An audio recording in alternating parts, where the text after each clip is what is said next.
Hey guys, so I'm going to give you a demo of the Pixelcade integration with EmuELEC, which is a really cool arcade front end that runs on low-cost Android TV boxes and also higher-end hardware as well.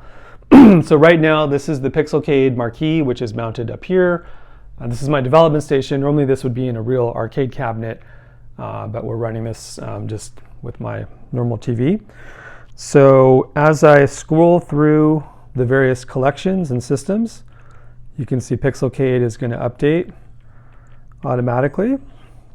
There's a lot of collections that we don't have artwork for all of them, but as you can see, there's quite a few that we do. So let me go over here to favorites, and I want to show you a very cool feature that just got working today actually. And that is something that's not available on the RetroPie integration right now, and that's high scores. So if you launch a game, a lot of MAME games support high scores. Now we can actually scroll those on Pixelcade.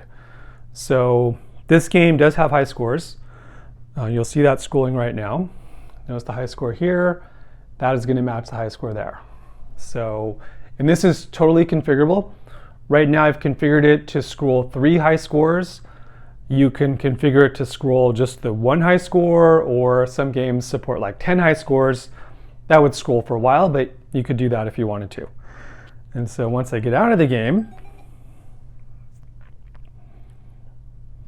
then we go back into dynamic update mode.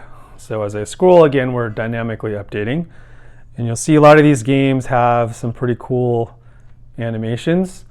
So I've installed on this build, there's an optional LED art pack, which has a lot of pretty sweet animations. And so that's what you see running here.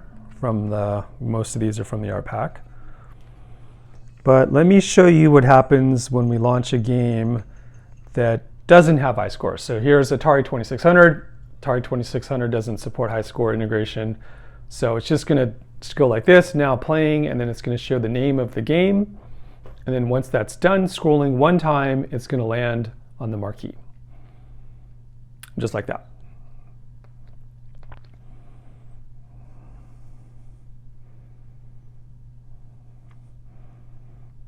All right, let's do one more game. I just wanted to show you how it looks if I launch a game that doesn't have an animated marquee, but does have a high score.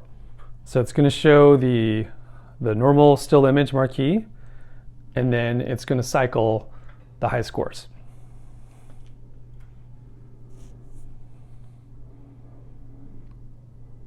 Okay, so back to the marquee for about 5 seconds, and then back to the high scores. And so it'll just keep looping that while you're playing the game.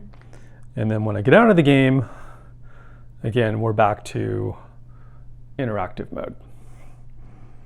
So that is a pretty cool feature. Previously with Pixelcade, you could only get high scores on a Windows PC. Now you can have it on the EmuELEC platform. The last thing I want to show you is the integration with the screensaver, which is pretty nice. If you go to EmuELEC, go to UI settings here, turn on your screensaver. I've set this to come on in a minute. So I'm going to turn off the camera, come back in a minute, and show you how Pixelcade will update automatically as the screensaver kicks in. So now the screensaver is kicked in, so randomly the system is going to scroll through different games, and then as you can see, Pixelcade updates dynamically. So it's kind of a nice feature just to let your screensaver run and then watch Pixelcade update automatically.